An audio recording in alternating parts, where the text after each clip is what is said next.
Hello viewers, the app you are seeing on my smartphone is my own custom built home automation app.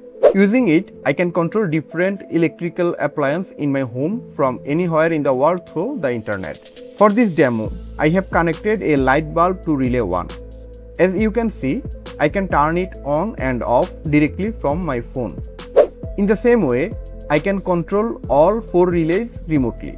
In this video, I will show you the complete process, including how to flash an ESP32 using only a smartphone, how to set up a free Firebase Realtime Database, and how to connect everything with the mobile app. But before we continue, a quick thanks to today's sponsor JLCPCB. You can see that this project looks much cleaner and more professional because I designed a custom PCB for it. JLCPCB is one of the world's leading PCB manufacturers, and they also provide high quality flexible PCB or FPC services. One thing I really like is their advanced 10.8 micron photolithography technology, which provides excellent trace accuracy and reliability for complex PCB designs. Their FPCs also use 100% adhesive free materials, allowing them to handle soldering temperatures up to 280 degrees Celsius without blistering or delamination. And if you are building prototypes, you can even order custom flexible PCBs starting from just one piece with absolutely zero mold or fixture fees. If you are working on electronics, IoT, robotics or wearable projects, definitely check out JLCPCB through the link in the description and claim your $10 discount coupon for flexible PCB orders. Now let's get started and build this ESP32 home automation system. To build this home automation project, the first thing we will need is this custom PCB. Now, using a PCB like this is not absolutely necessary. If you want, you can simply connect an ESP32 directly to a 4-channel relay module and the project will work just fine. However, I wanted to give the project a more professional look and also use it as a permanent installation in my own home. That's why I designed and manufactured this custom PCB. And if you would like to build the exact same board, don't worry. I have shared the Gerber files in the video description, so you can download and manufacture it yourself. Next, we will need an ESP32 development board. I am using the 30-pin version here. To make the ESP32 removable and easy to replace in the future, we will mount it using female header sockets instead of soldering it directly to the PCB. Now let's quickly go through the remaining components. We will need 4 LEDs for status indication, 4 pieces PC817 optocouplers for isolation, and 8 pieces 1 kilo ohm resistors for positions R5 through R12. For T1 to T4, we will use 4 BC547 transistors.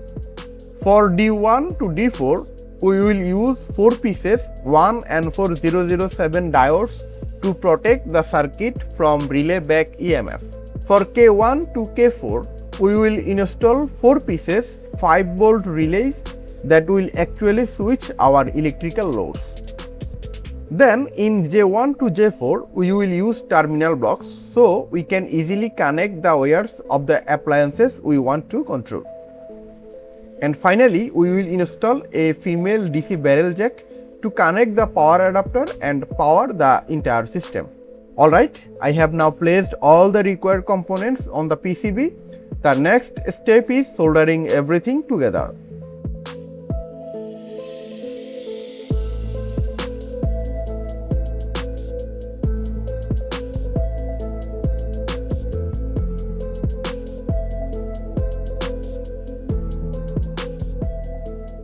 And here is the final result after soldering. The board looks neat, compact and ready to use. With that, our hardware section is complete. Now it's time to move on to the software section, where we will configure the ESP32, Firebase and the mobile application. Now let's set up Firebase Realtime Database. First, open your Chrome browser and search for Firebase. Open the Google Firebase official website. Now click on the menu icon in the top left corner. From there, select Go to Console. Now click on Get Started by setting up a Firebase project. Give your project a name, accept the Firebase terms, and disable the option to join the Google Developers Program. Then click Continue. On the next page, disable Gemini in Firebase and click Continue again. We don't need Google Analytics for this project, so disable it and click Create Project. Now wait a few seconds while Firebase creates the project. Perfect. Our Firebase project is now ready. Next, click on the menu icon again. Go to Database and Storage and select Real-Time Database. Click on Create Database. Choose a database location that is closest to your region and click Next. Then select Start in Test Mode and click Enable. Great, our real-time database is now ready to use. The next step is collecting the database URL and a web API key, which we will need later for both the ESP32 firmware and the mobile application. To do that, click on the menu icon once again and open the project setting page. Scroll down a little until you see the platform icons. Click on the web icon. Now enter a name for your web application and click Register App. And that's it. Our web app has been created successfully. Here you can see the Firebase configuration information, including the web API key, database URL and other details. For this project, we will need the web API key and the database URL. So I will copy these values and save them in my notepad because we will need them later when configuring both the ESP32 and the Android application.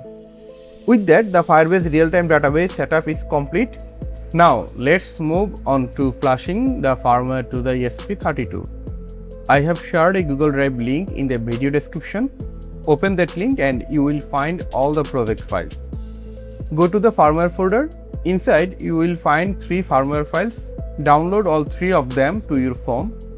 While you are here, you will also find the ESP32 to relay connection schematic, which can be useful if you are building the project without the custom PCB. And of course, you will find the Android applications APK file as well. Download and install the APK on your phone. Once that's done, open the Google Play Store and search for ESP32 Flasher. Install the application. I have already installed it, so I will simply open it. Now we need to connect the ESP32 to our Android phone. The easiest way is to use a Type-C to Type-C cable. If you don't have the Type-C to Type-C cable, you can use a regular USB cable along with an OTG adapter. I have already connected my ESP32, so let's open the ESP32 Flasher app. Keep the chip type selected as ESP32 and disable the bootloader auto option. Now click on the file icon and browse to the downloaded firmware files. First, select the files that ends with bootloader.bin. You can verify that you have selected the correct file by clicking the information button. Now enter the offset value as 0x1000. Next, click the plus icon to add another file. Select the file ending with partitions.bin and set its offset value to 0x8000. Following the same process, add the third file which ends with ino.bin and set its offset value to 0x10000, I mean 10,000. Now we are ready to flash the ESP32. Before flashing, I always recommend erasing the ESP32 first, especially if it already contains another program. To erase it, simply click the erase button. Then press and hold the boot button on the ESP32, press the reset button once and finally release the boot button. This will put the ESP32 into boot mode. After a few seconds, the erase process should complete successfully. Now, keeping the same files and offset values, click on the flash button. The flashing process should start automatically. If it does not, simply press and hold the boot button for 3 to 5 seconds. Now, wait while all 3 firmware files are uploaded to the ESP32. Perfect. All 3 firmware files have been flashed successfully. You can now close the application and disconnect the USB cable from the ESP32. Okay, now we will provide power to our device. We can do it in 2 ways. We can either connect a Type-C charger directly to the ESP32 USB port, or we can use the DC barrel jack on the PCB and connect a 5V power adapter. Here I am going to use this 5V 2A power adapter to power the entire system through the DC barrel jack. So let's connect the power adapter. As you can see, our device has powered up successfully. Now we need to press and hold the boot button of the ESP32 for about 4 seconds.